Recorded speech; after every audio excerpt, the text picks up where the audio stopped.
Morning,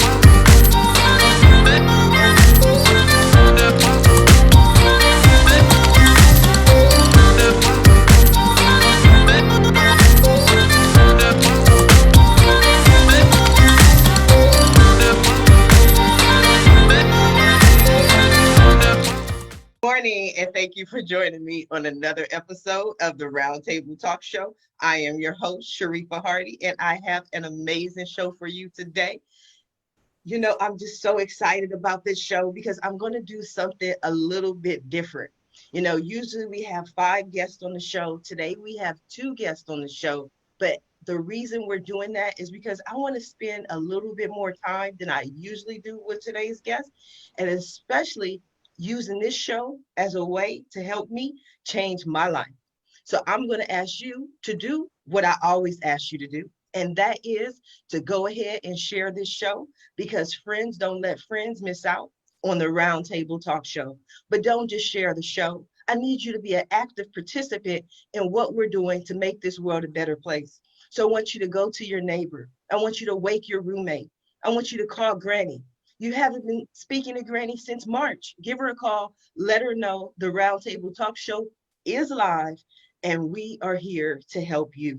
So while you're doing that, I'll go ahead and introduce my first guest, who, like I said, is going to help me be a better me, Ms. Emily Danckers. And she is a registered dietitian and founder of Emily RD Nutrition Coaching. Good morning, Emily. How are you?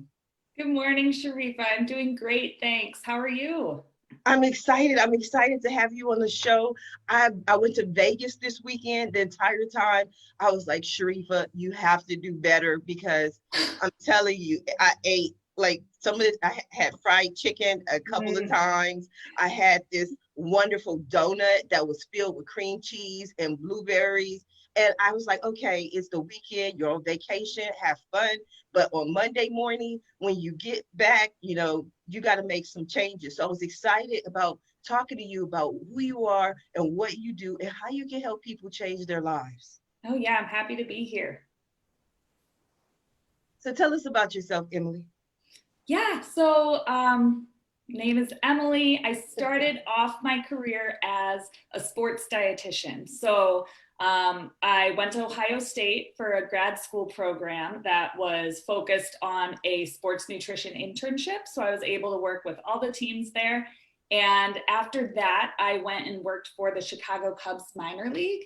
And I was right there in the clubhouse with the guys, teaching them all about nutrition, making smoothies, helping them, get through that long season. And then after my time with the Cubs, I spent 2 seasons there. And then I worked at University of Illinois for 1 season with their basketball team. And that was last year. And then after that, I decided it was time to make my dreams happen. So I decided to branch off and start my own business. And that's what I'm working on now. It's Emily RD Nutrition Coaching. You're wonderful, Emily. That was great. That was wonderful. That sounds like those bios and those resumes that come across the desk and you're like, this person has everything going for them. But how did you get here, Emily? What was the passion? I mean, to me, I like to get to the story of why we help other people, why we do what we do, So what is your driving passion in your business and what you do? Yeah, so my whole reason for switching from sports nutrition into real nutrition coaching is I felt that there was a disconnect between me just telling people what to eat and really getting to the emotional side, because honestly, all the information in the world on nutrition is just a Google search away. You could look up anything you want. It could tell you how to eat just from Google. But by having a nutrition coach, that's someone who's really going to get to the emotional underlying side of everything and is really going to be your accountability coach throughout the whole step of the way, every journey that you're going to take to be healthy. And I just wanted to reach more people. I wanted to help more people, realize these goals that they've had for themselves. Like you were saying, you're in Vegas and you knew like you're going to enjoy yourself, but I want to get back on track. And yeah, I just love helping people realize that, hey, I can make these goals a reality. You can, but Emily, I must tell you, to me, if I were going to judge you, you look like a nice lady. Like for me to have a nutrition coach, I need a sergeant, I need a general, I need somebody who just comes and smacks that donut out of my hand. It's like, Sharifa, no, that's, or, that's a little violent. So we don't have to be violent. Or I need that coach where I'm like, I want hamburgers and French fries for lunch. And they're like, that's wonderful. Here's your salad. It's like, that's what I want. I want somebody to come into my life and to a certain extent take over, because if you leave it to me, it's not going to work. I talk about, when I launched the show on March 30th, I came up with the idea for the show on March 3rd, and I was committed. I was changing my life. I was going to eat better. I did a juice fast for about 5 days. I drank so much water. I was eating healthy.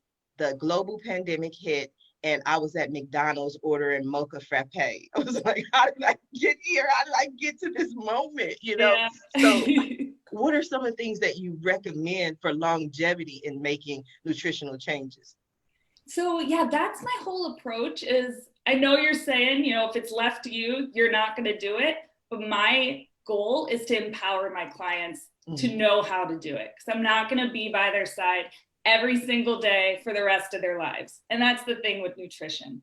So my goal is to just teach people healthy habits, slowly add them on one at a time until it becomes second nature. And then they've totally changed the way they eat. So to give you one, little thing that I tell people, like right off the bat, the first thing is hydration, because it's the cheapest, quickest, easiest way to really start getting healthy.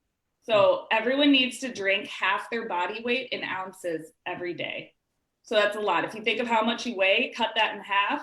That's how many ounces of water you have to drink in a day. So that's a lot of water for people. People are usually not used to drinking that much. So that's a great free way to start feeling better by trying to get to that goal.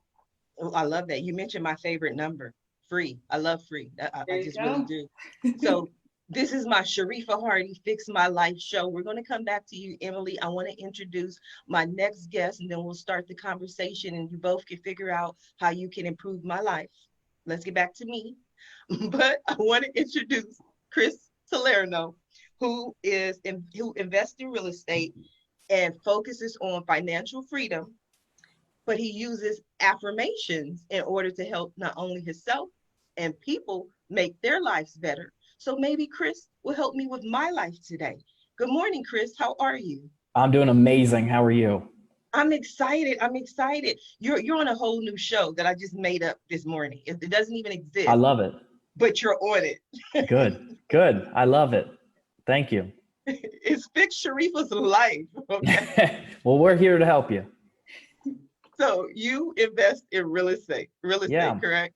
Yeah, I own a private equity company that buys large apartment complexes. So we buy the big, large apartment complexes you see. Okay, Chris. See, I love judging people because I looked at Emily and I said, you look like a nice lady. Now look at Chris, and Chris, don't leave my show because I don't mean to be rude, but you look about 18, like 19. That's the youngest I've ever gotten. I appreciate that. I normally get in my late 20s or early 30s. That's the age I normally get, but I'll take the young one. Right. So it's like, you just seem so young. Do you have the experience for investing in real estate?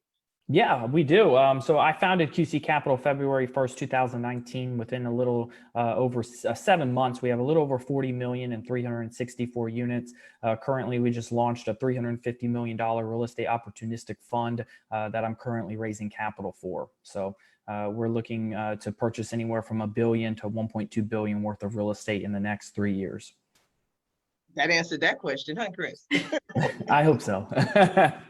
I heard a few millions in there, a couple of billions in there. I'm like, okay, Chris, all questions aside, I'm just going to sit here for the next hour and be quiet. How can you fix my life? How can I get into real estate investing? What do I need to do to be more like you? Yeah, I think the biggest thing overall, not only in real estate investing, but even in health, like Emily was saying, a big thing is mindset. holding yourself accountable, having that type of mindset. When people think about investing in real estate, and especially when I come to them and say about a 100-unit apartment complex, they're like, well, I don't have money. That's the first thing they say. Well, I bought my first 44 units with no money down. I bought my 144 and 176 units with no money down. So it's how you structure it, but it's also how you have that mindset with that positivity. Like you said, how am I doing today? I'm amazing. Every day I'm amazing. Even if it's raining outside, I'm amazing because I enjoy life. I'm proud that I get a chance at another day of life. But I have that positive, that mindset that definitely helps, and it helped projected our company to the level our company's at very quickly with that type of mindset and investing into real estate. But a lot of people don't know. I say educating yourself on it. Go to YouTube videos. Read books. I'm in the process of writing a book on real estate investing for multifamily. Listen to podcasts, listen to show like yours, roundtable talk where people are just talking, giving out education, free content. I know you love free content and free knowledge that can help you so you can become financially free or help you become more healthier. What do you think about mindset, Emily, and what Chris had to say? It's everything. And since starting my own business, I've realized that I did not have the mindset piece down as a sports dietitian at all. I focus on everyone else. And that's something I've really learned, that, being an entrepreneur and starting your own business, mindset is everything, because you are your business in this when you're starting out. So yeah, I've been trying to listen to podcasts, read a lot of books, get my mindset right, and stay positive every day. Yeah, that's definitely true. And, as an entrepreneur, you have to hold yourself accountable. And every morning I'm in the office at 7 a.m. I have a newborn and I'm a stepdad, and I'm in the office at 7 a.m. every morning. And I tell my fiance, I say, look, if I'm in the office at 7:01, I'm late and I'm going to get fired. And she's like, you're your own boss. I'm like, I have that mindset where I need to be in the office at 7 to start my day. So it's very hard. You remind me of an interview I did yesterday. I definitely would love for the two of you, as well as our audience, to tune in to one of the shows I did yesterday on Ash Sharif, a video cast. And I was speaking to an entrepreneur who has her own business, and she has an 8-month-old baby. And we were talking about advice. And I was mentioning that the main advice I give new entrepreneurs is to literally treat it like a job. Do your 40 hours, because we tend to give our boss, when we were working for someone else, our best. We're not there at 7 o'clock. We're there at 6:45. We make sure we're at our desk, ready to work at 7 o'clock. We're off in 8 hours. We make sure that we do exactly what we need to do. But when we launch our own business, instead of getting there at 6:45 or 7 o'clock, we kind of wound up there sometime during the day. And we stay for, maybe a couple of hours, do a couple of things. And then we go to happy hour, we go to dinner, we go on that date, and we don't treat our business that like a job. So we have to understand that it's work. The number one question people ask me is, what is the one business that's guaranteed to be successful? And I always say, it's that one thing that you're willing to do day in and day out. It doesn't matter about the product or the service. You have to work your business. Yeah, and there's a book called The One Thing, and I'm when I coach individuals, I tell them you need to focus on your one thing. If you look at a racehorse racing a race, they have blinders on. They're not focused at the other horses. They're focused at what they need to do. And if you do that in your business, you'll be great at it. You'll be phenomenal at it. You can make any type of money in any type of business, any type of career. You just have to make sure that's your one thing. And I think really holding yourself accountable. I currently, our office is in a co-working space. Well, there's construction workers that have an office on the other end. So I went into their office and I said, what time do you guys get here in the morning? They said 6:45. I said, thank you. So I'm in the office at 6:30 now because I want to be the first one in the office. Right. That's that mindset. That's that attitude. That's that winner. But I love the fact that you're not doing it because someone else is forcing you to do it or someone else is making you do it. That's what makes someone successful. And at 18 or 19, that's how you know you'll be successful for future years to come, because you're starting with those habits while you're young. I'm in my mid-20s, so I'll just for the future. I like giving you a hard time because you got this Thank little you. baby face, like you Thank look you. innocent, but when you speak, you can tell that you have experience. And I Thank you. love that because I kind of do the same thing, not with my age, but when people look at me and I go into meetings, I just kind of sit there quiet and they're like, I do. oh, she has no idea, what's going on. She doesn't have the experience. She doesn't have the knowledge. And then all of a sudden, I start talking and speaking, and people are like, where'd that come from? Oh yeah, I love it. Take people off guard. Emily, how about you? Yeah, what I really liked about everything we were just talking about that I've been working on recently Mhm. is, part of that mindset piece is not having my emotions dictate what I do in a day. So the tasks that need to get done in a day, yes, it's all for me, it's for my own business. And no matter how I'm feeling, I have to do them. Mhm. Even maybe I'm not feeling at the top of my game creatively as I'm creating content for my Instagram posts, but I need to just do it. And that's something I've been working on recently is like pretend that you have a boss and that this is what you have to get done. It doesn't matter how you're feeling that day, things have to get done. So that's been my challenge and my goal for August is to put the emotions aside and just charge ahead and get done what needs to get done. I I like love it. that, but I can see a balance in that because one of the things that I've learned as an entrepreneur, and the only way I can live my life is as an entrepreneur is because I truly go where spirit says go. I'm led by what needs to happen and what's priority at that moment. So if I were going to focus on things that I have to do, I kind of focus on what I have to do that day or what I have to do that week. I don't like schedules. Like people who meet me, they like, Sharifa, you are the weirdest person in the world because I refuse to schedule anything. I do not do pre-show calls before the roundtable. I do not do a lot of meetings, and mainly because I have 5 guests per day, 25 guests per week. It'd be very difficult to have a pre-show with everyone. And I don't like to fill up my schedule because I may be like, oh, let me meet with Chris today at noon and we're going to have this talk. And then at 11:30, Emily calls and she's like, Sharifa, we have to work on your diet and we got to do this and it'll take us 2 hours. And then all of a sudden, Chris is just gone. So it's like, I love to have at least some flexibility in the day. So I do focus on telling myself, Sharifa, you have to do this, but I relax enough to know that, okay, do it today, do it this week, because I'm an emotional person and I don't know what I'm gonna feel like doing tomorrow. I love that. I love that. One thing that has definitely helped me is one, I meditate in the mornings and in the evenings to I do reflect. too. But when I Yes. do meditate, a lot of entrepreneurs, they get the mixed and the confusions between being busy and being productive. Those are two Mm. different type of things, of being busy and being productive. And I think if you really think on it is, am I being productive right now in my business, or am I just being busy in my Mhm. business? And if you focus more on being productive, yes, you're not going to wake up and gain success overnight. It is a long-term business that no matter what career you're in, especially real estate, it's long-term. And you may feel like there's some days I wake up and I feel like I'm not doing anything, but it's compounding over these years to get to where I want to take the company to. But I do that every morning and night is meditate. And I think on, am I being busy or am I being productive throughout the day? Yes, I definitely agree. And it reminds me of a story that I live by. And I learned to adapt to how people operate and how people do things. It's a little story about 2 men who are at work, and one of the guys sees the other guy not doing anything. So he goes to the boss and he tells the boss, John's not working. He's not doing anything but sitting at his desk, twirling it around in a circle all day, doing absolutely nothing. He says, I'm working hard. I've been working since I got here. I work all day. I stay for overtime. I'm doing everything. So the boss tells him, leave John alone. The last time John sat in his chair and twirled around, he gave us $1 million idea.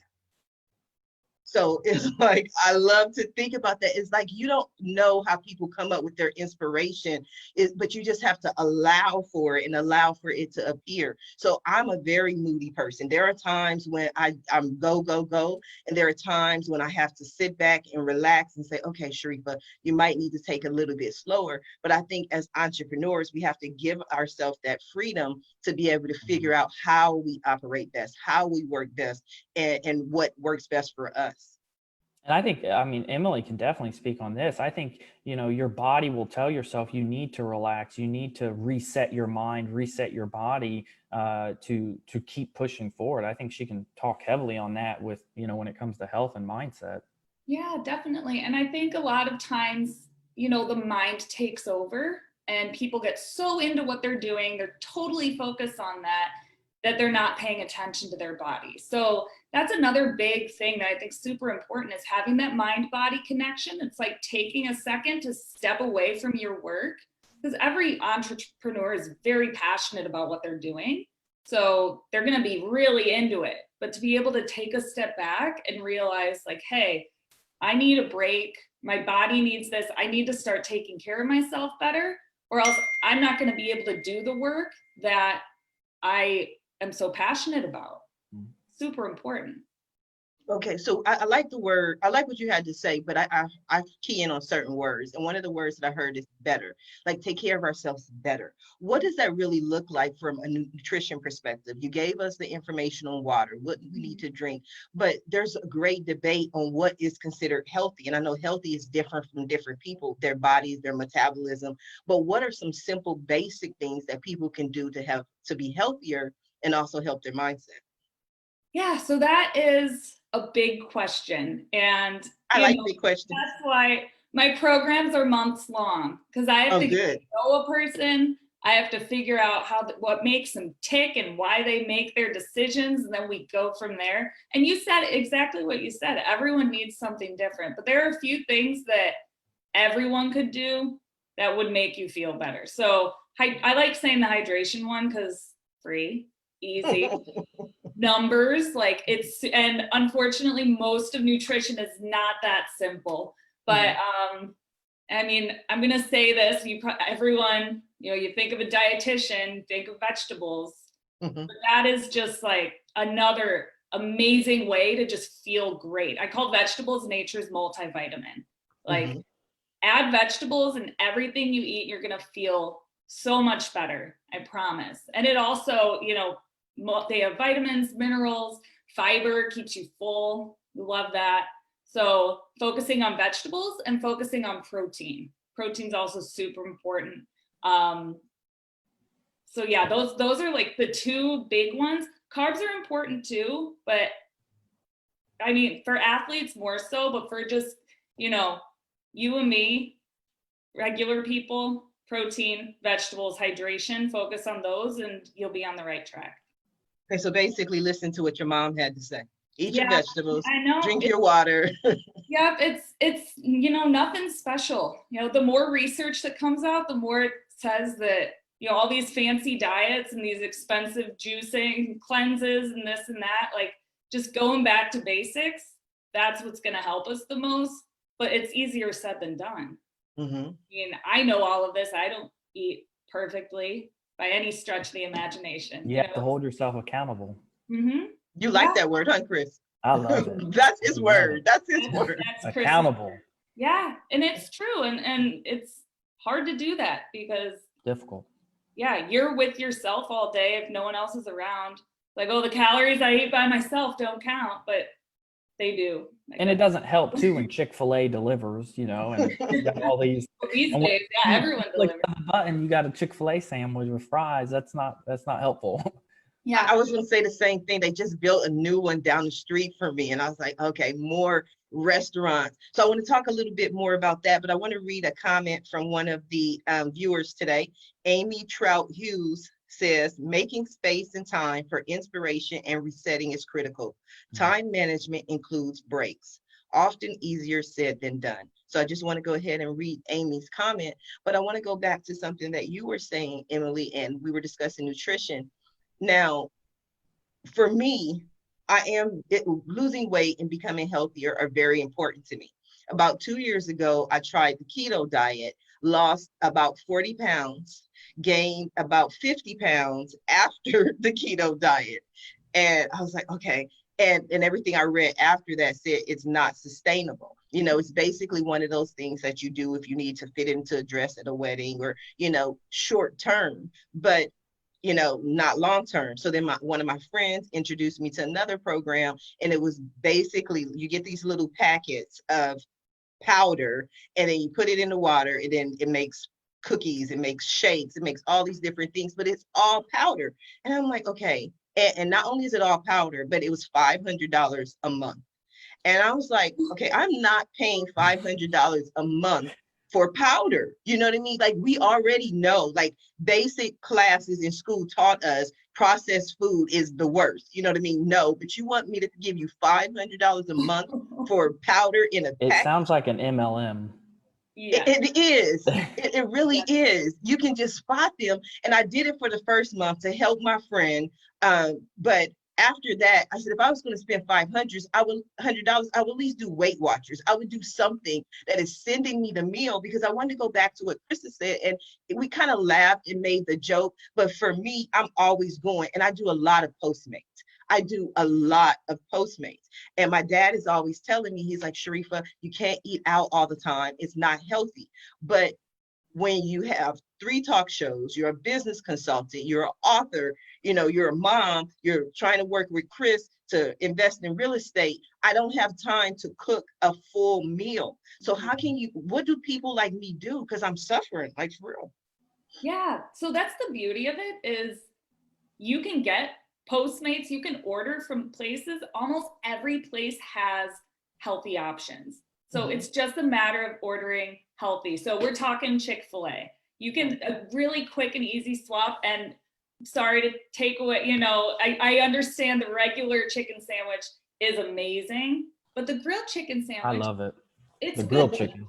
It's not, the grilled chicken's very good. It's not the same. It's not going to taste like a fried chicken sandwich, but it's from Chick-fil-A. It tastes great. It's super filling, and it's healthy. You're not going to feel terrible after.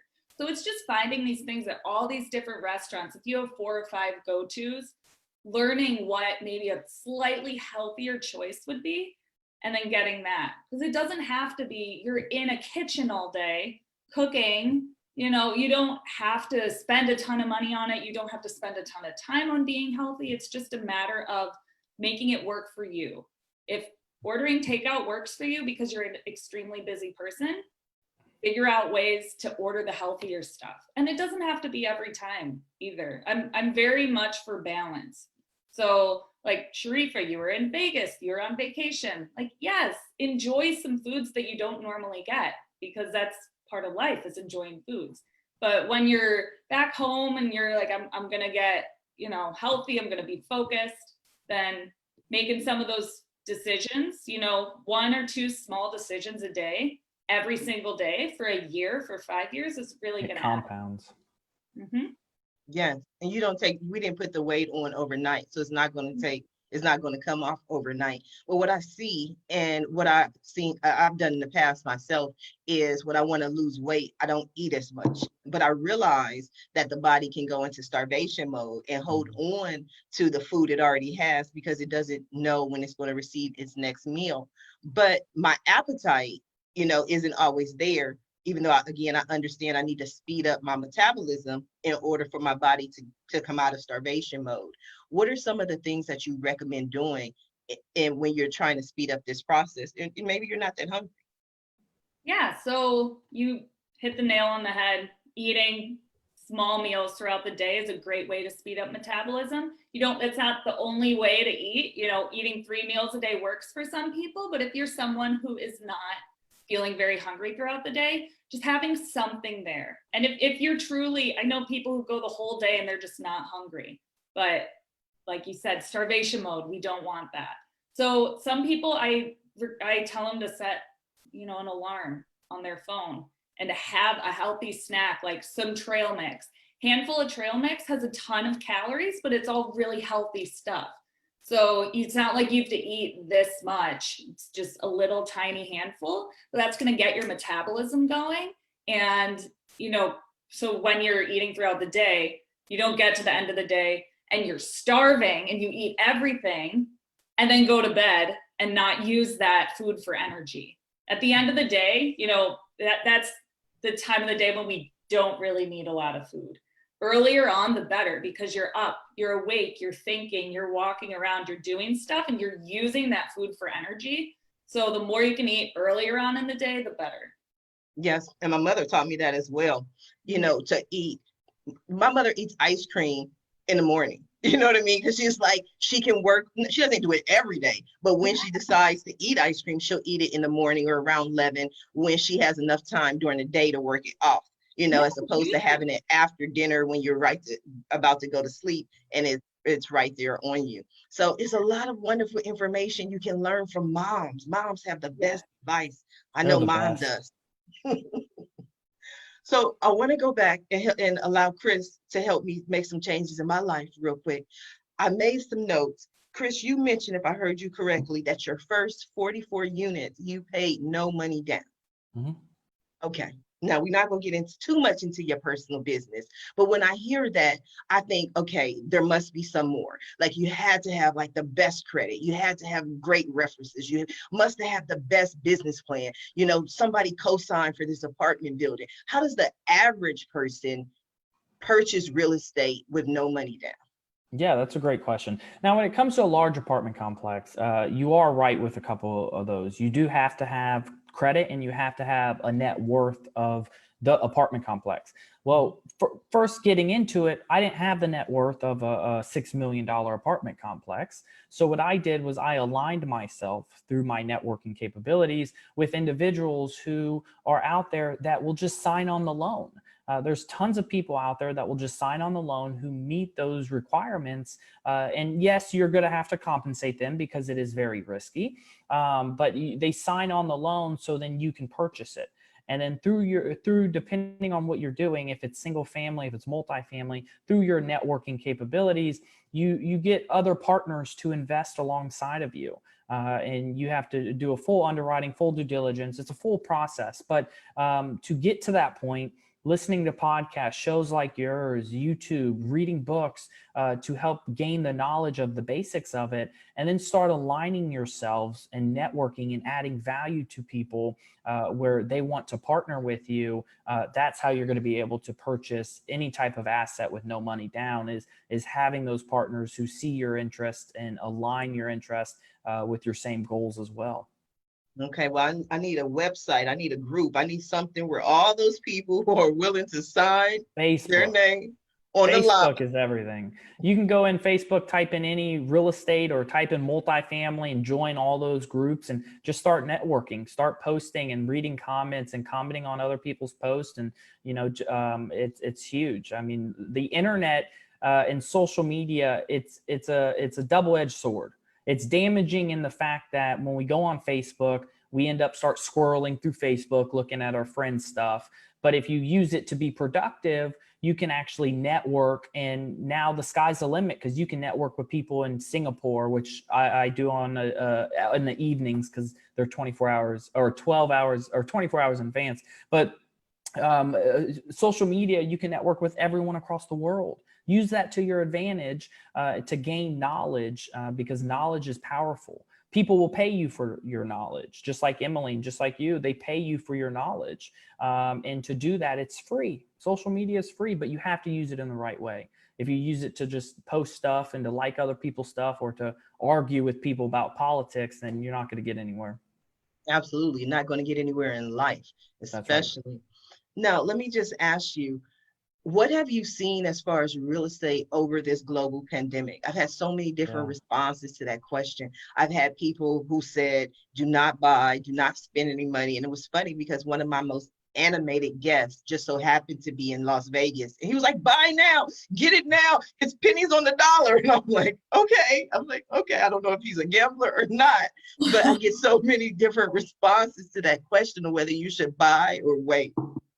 So that's that's why I love business, and that's why I love real estate in general, is because everyone, us three have different levels of fear.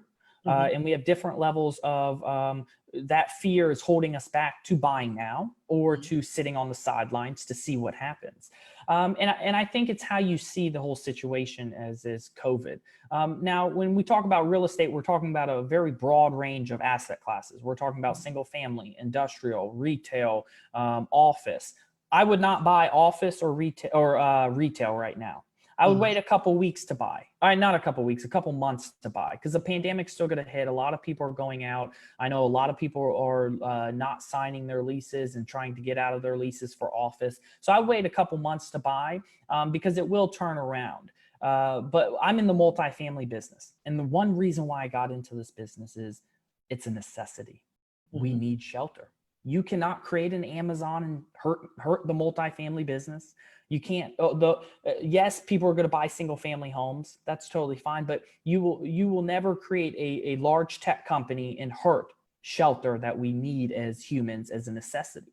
So right now, when it comes to multifamily, it's still very strong. We're seeing it through the pandemic, even with the debt terms changing on us a little bit. It has dropped prices anywhere from 2 to 7%, depending on your market that you're purchasing in. But we're seeing it being very strong. And right now, these large institutional investors have around $1.6 to $1.7 trillion just sitting there in their bank accounts. And I speak to them on a daily basis, and they're all waiting to dump it all in, mainly into multifamily. But they will diverse into other asset classes. But a lot of them will go into multifamily because of how strong it is through the pandemic. Okay, so next time you speak with them, Chris, let them know that they can invest in Sharifa's multifamily units because you just changed my life. Don't forget you. Write that down, Chris. I won't. I got you. It's on. This is recording, so send me the link. I got you. I got you. One of the other things that I've been told is that, and I believe you're absolutely correct, that multifamily units are the way to go. And one of that reason is that people are seeing with commercial property that they are just being eliminated, that so many businesses are not going back to having their employees come back into the office, not just because of COVID-19, but because they just realized, like, oh my God, we can do 99% of this virtually through e-commerce. So even the people who are, yes. And so they're like, I don't even want that office, even if it was perfectly fine, even if it wasn't a peach tree full of, COVID-19 bug. I don't want to go back. It's interesting because I love having weird conversations with people.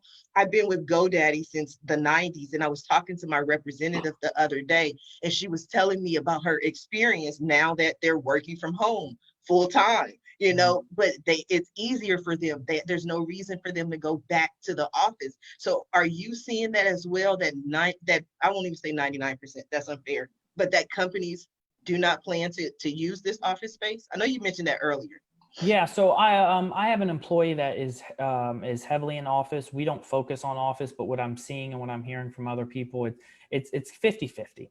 You're going to have office, because if you and I wanted to meet face to face, I'm not going to your hotel room, or my fiance will I'll be single.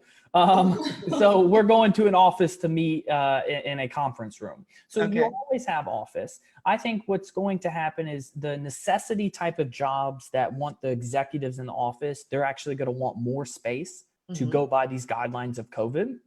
But the ones that can have people work from home, they will. I think new technology will roll out for these large companies to track how productive are their employees being by working from home. Now, me personally, I cannot work from home. I have a newborn. I'm a stepdad. I've done it before. My fiance comes and hands me the baby, and I'm like, I got a conference call in 5 minutes. I can't hold the baby.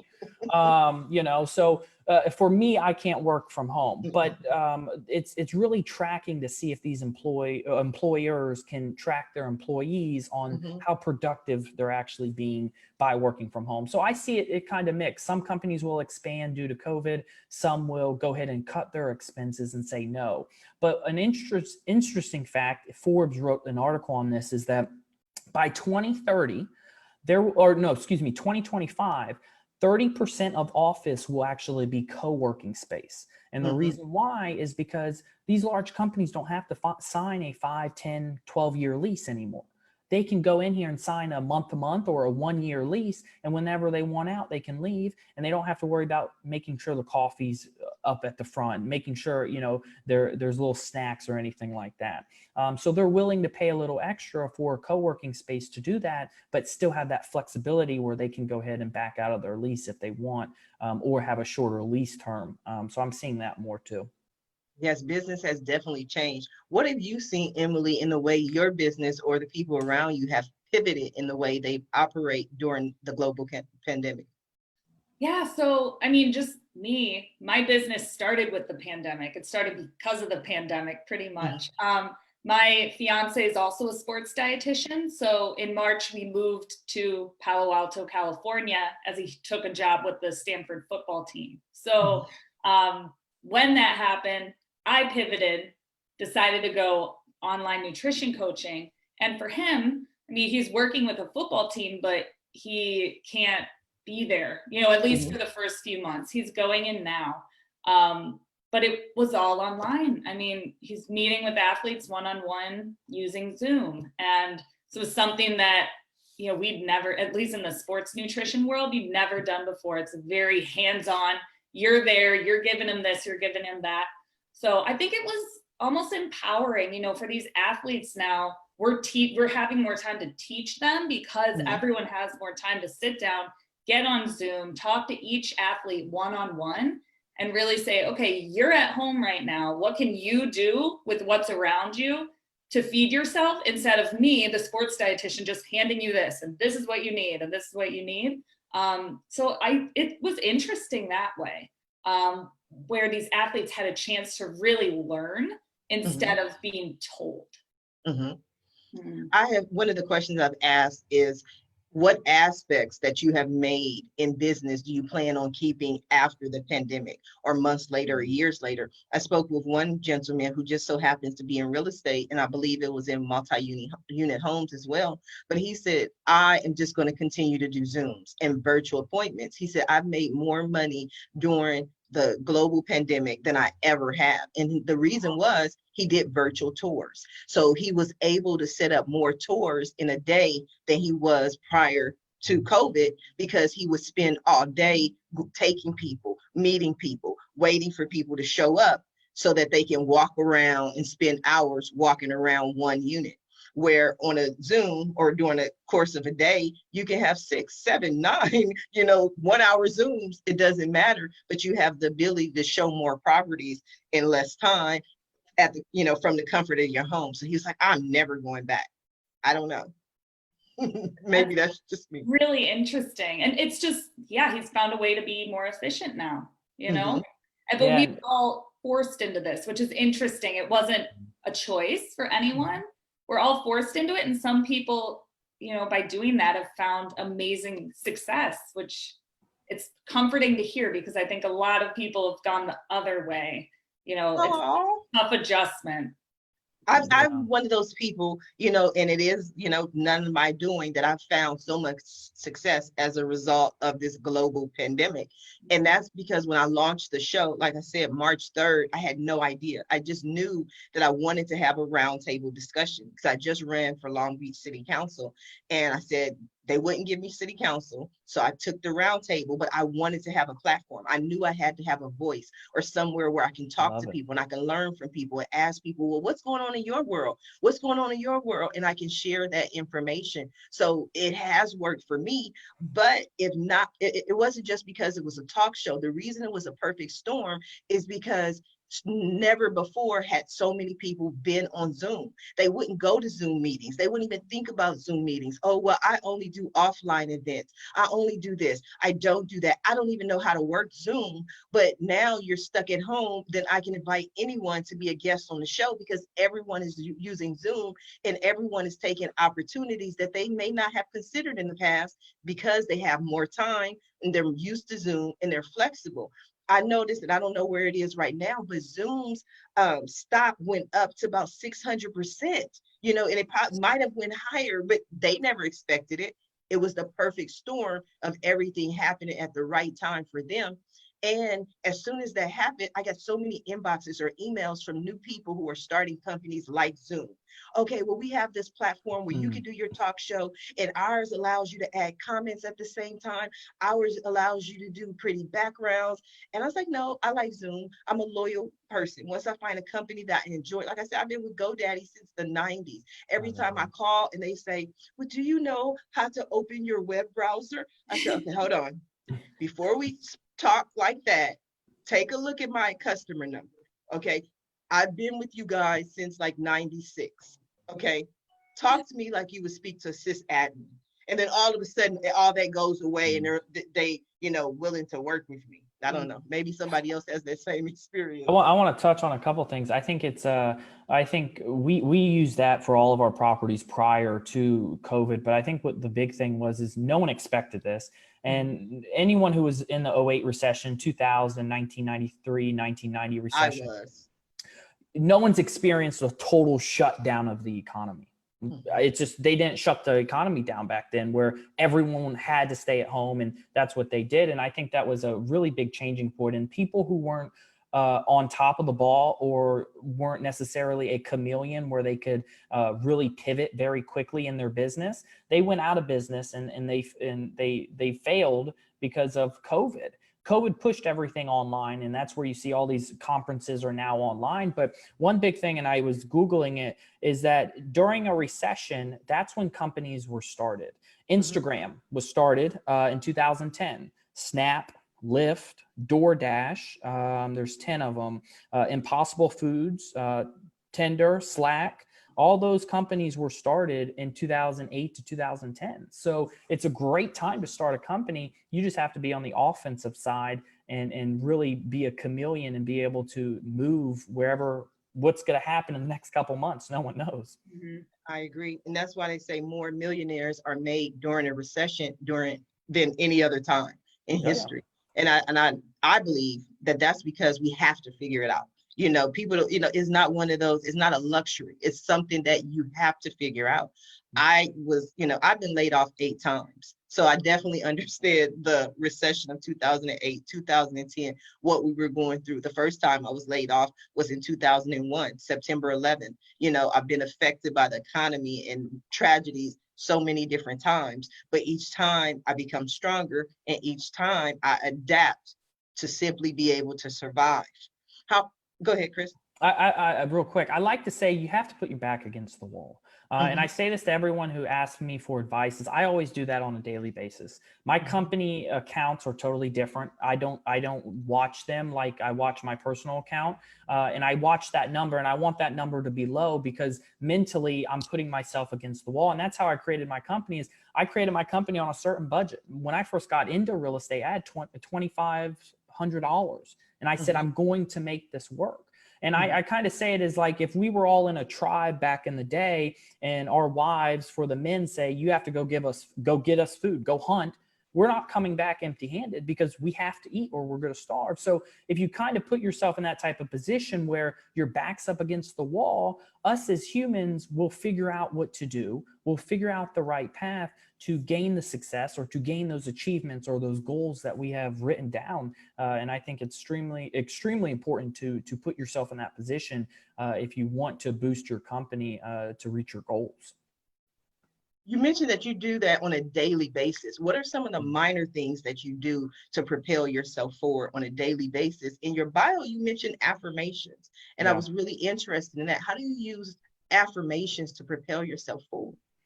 Yeah, so I always, every day is a special day. I'm not guaranteed that I'll live, for the next 20 minutes, and no one knows. So I really treat it like it's my last. And I set daily goals, even though I have huge goals for the company. In the next 10 years, we'll have 50 billion assets under management.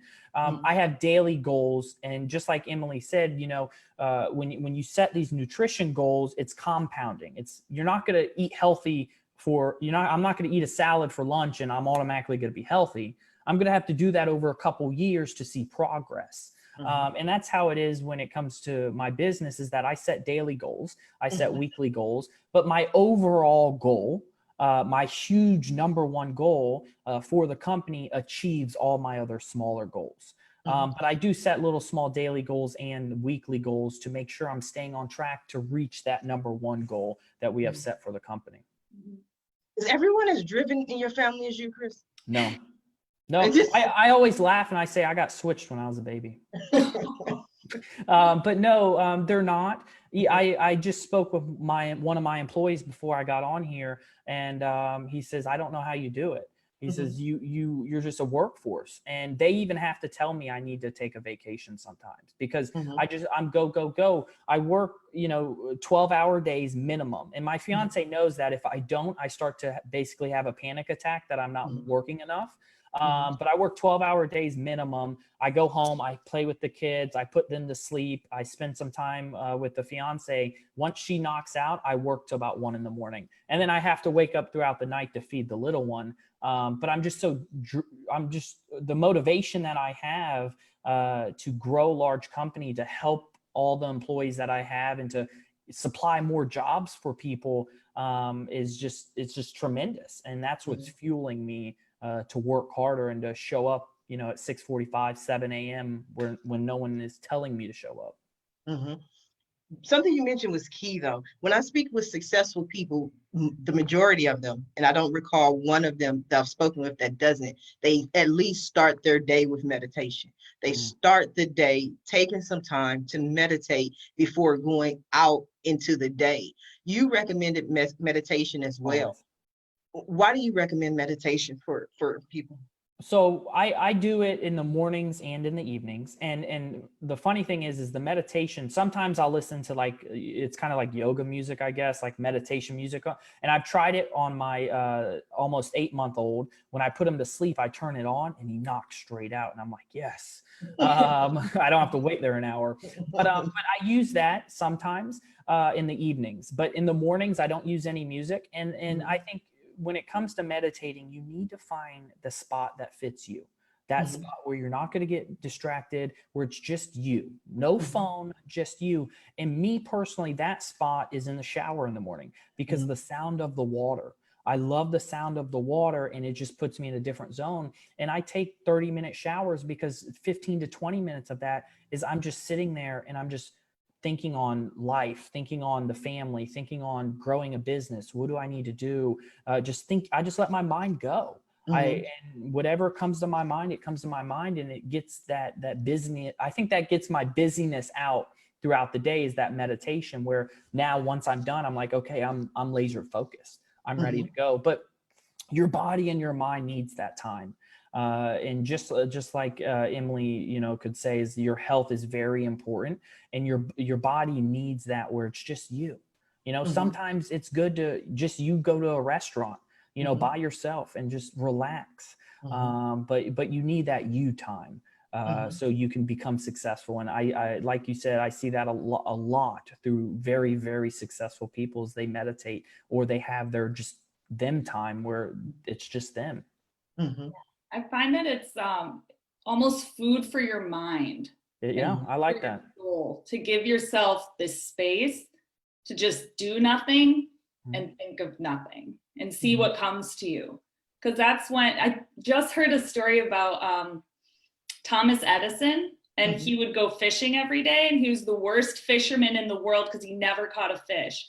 And they asked him, why did you never catch a fish? Like, why are you so bad at fishing? He said, oh, well, I wouldn't use bait. And they said, well, what's even the point of fishing then? And he said, well, the fish don't bother me and people don't bother me. So he had it right, and he's a genius. So I love it. Yeah. I like that. For hundreds of years, thousands, love it. I like that. That just shows the importance of getting away and taking time for yourself. I like your definition of meditating, Chris, because I think when people, go ahead. Sorry. Go ahead. Oh, well, I don't mean to interrupt. I just get so excited about I do the same thing all the time. And helping people. And so one thing I want to say is Warren Buffett's best ever investment that he's made, and it's on his documentary. He has a documentary on YouTube. I watch it all the time. He was actually in his bathtub and he was meditating. And he was just relaxing and not worrying about anything. And he says that's when he knew he should have bought, I can't recall the company, but he bought into a large company and then they sold and he made a huge profit. But he said it was in his bathtub just meditating. Yes. And then what I was going to say is so many people, when they first start out meditating, they always say, well, I can't get my mind to stop being busy. I keep thinking about this, thinking about that. And I'm like, well, you just have to let it go. You have to relax, because I meditate, because what I find in my best meditation place is my bed. And people always say, don't meditate in your bed because you'll fall asleep. But then when I meditate in my bed and I fall asleep, I have the best dreams. But if I'm still awake, one of the things that I learned that I was doing was really planning out things in my head. So I may be meditating for an hour, but when I get up an hour later, I know exactly what to do. It's like I go and just do it because I've planned it out. I've thought it through the entire step before I did anything. Yeah, I think everyone has their own spot, their own place, but just don't have any distractions and just let it just be you. No kids, no significant other, just let it just be you. And that's really helps tremendously.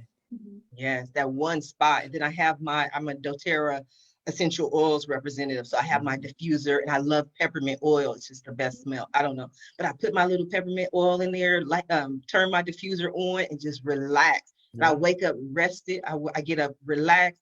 But I have so many ideas that I need to do it that I'm going for days because I just thought it out and planned it out. So I highly recommend anyone, especially anyone who is going through something, you want a clear mind, maybe you want to start a new business, you don't know how to go about it, where to start, what to do, who to talk to, start with meditation. And when you get up, guarantee you the next steps will be lined up for you and you can get up and take those actions. Now, I have enjoyed this conversation so much. I'm going to work on my nutrition. I'm going to call Emily every day.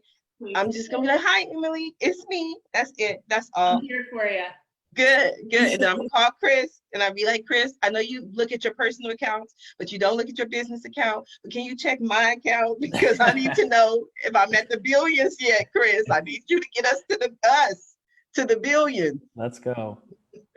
But we are coming down to the last few minutes of the show. And what I love to do at the end of every show is just simply allow my guests the opportunity to speak directly to the audience, to everyone who is watching this show live, as well as everyone who is watching it in the archives, and simply let them know what you would like for them to take away from your appearance on the show today. And I'm going to start with you, Emily. Sure. So what I would just want to tell everybody is don't compare yourself. What works for an Instagram influencer might not work for you. What works for your best friend might not work for you. Realize that you are your own person and you're also not defined by what you look like, by your weight. Do the best you can, small steps. I think we make 200 to 400 decisions a day based around food. Make most of them good. 80% of them, make them good. 20% of the time, enjoy yourself and just don't stress about it. Life's meant to be enjoyed. Be healthy most of the time, make the right decisions, and you'll be on the right path. I think that's wonderful advice. Thank you, Emily. Chris, what do you have for us? Yeah, no, I definitely have to second Emily on that one. Is, when you eat healthy, you feel a lot better too, and you can have that clear mindset, and it definitely helps tremendously. Because I've eaten some pizza before, and I'm just like, oh. But eating healthy really gets you going and really powers you through the day. But yeah, I would say, just throughout everything, if you're an entrepreneur, if you're just starting a business, if you're thinking about it, create that mindset, that positive mindset, because mindset is very powerful, because you will run into obstacles on a daily basis. You will see bad emails. You may get a lawsuit. You never know. But your mindset is what's going to help you power through that, and just never give up. I mean, I have people that told me I would never buy an apartment complex. I have people that told me that I can't raise the $350 for a fund, and I'm going to prove them wrong. And one thing I want to say before we leave is that whoever drank Starbucks, it took Howard Schwartz 232 times to get a loan to create Starbucks. The 233rd time someone said yes and gave him some money. And now Starbucks is the largest coffee cafe in the world. So just never give up and have a positive mindset and just keep pushing. I think that's very important because people always think of entrepreneurs as having an easy road to success. Oh God. And it's not. I want to say it's like a drug, because when you have a low as an entrepreneur, it's low. I mean, Mm-hmm. you think about just going to serve tables, you think about finding a job somewhere, like it's this low, but your highs are super high. And the goal is how can you make that consistent where Yes, you don't have low lows stability. or high highs and just keep that consistent. That's the key when it comes to being an entrepreneur. I agree. I was talking about that just yesterday, being laid off 8 times. Mm. I would go and get a job, like I'm going to be an employee. Then I get laid off. No, I'll never work for anyone ever again. And then I'm like, oh, this is not working. Then I go get a job. Like this pattern repeated 8 times. So Wow. I definitely agree. It's the highs and the lows, but being able to find stability, Mhm. and the stability is back to what Emily was saying, is just understanding that it's going to be okay, that no Yep. matter what the highs or the lows, that at some point it balances out and it's just going to be okay. And you reminded me of 2 things that happened to me. One was when I was running for Long Beach City Council, and people said to me, Sharifa, how are you going to run for Long Beach City Council? You don't like talking with people. And I said, no, I love talking to people. I just don't like talking with people. And so I read, like that's a Yep. different mindset, because I love to get out the messages, but sometimes just having these discussions get to you. But so then when I launched the show, it just so happened we're in COVID-19 and I cannot get my hair done to save my life. And so all my friends, knowing how, I am, we're like, Sharifa, how are you going to do a show with, your hair's not done? Like I'm a prissy kind of child, but I was like, you know what? It's okay. The That's an show has excuse. to go That's on. right. I just got my hair done like 2 months ago for the first time, Yep. so it's like just understanding that everything is going to be okay. And I think that that's a valuable lesson for people, something that you both reminded us of today. Stick to it, go through the highs, through the lows, and you'll find a stable path to success. So I want to thank you both for being here today with me on the Roundtable Talk Show. You could have been anywhere else in the world, like our other 3 guests, but you chose to be here with me today, and we made it special. You helped change my life. Emily's going to allow me to change my life to live to be about 120. And Chris is going to make sure I have the financial freedom to live that long. So I enjoy you There you both. go. Thank you. I also want to thank everyone who tuned in to watch this show live, as well as everyone who is watching it in the archives. You're just as important. And no matter when you're watching this show, please go ahead and share this show. And don't just share it. Please visit our guests. Check out their websites. Follow them on social media. Chris is raising money. He's going to do it. Maybe there's something you can do to support him. Contact him. Talk to him about his offers. And we will see you next time on the Roundtable Talk Show. Everyone have a safe and a blessed day. Bye Thank now. you.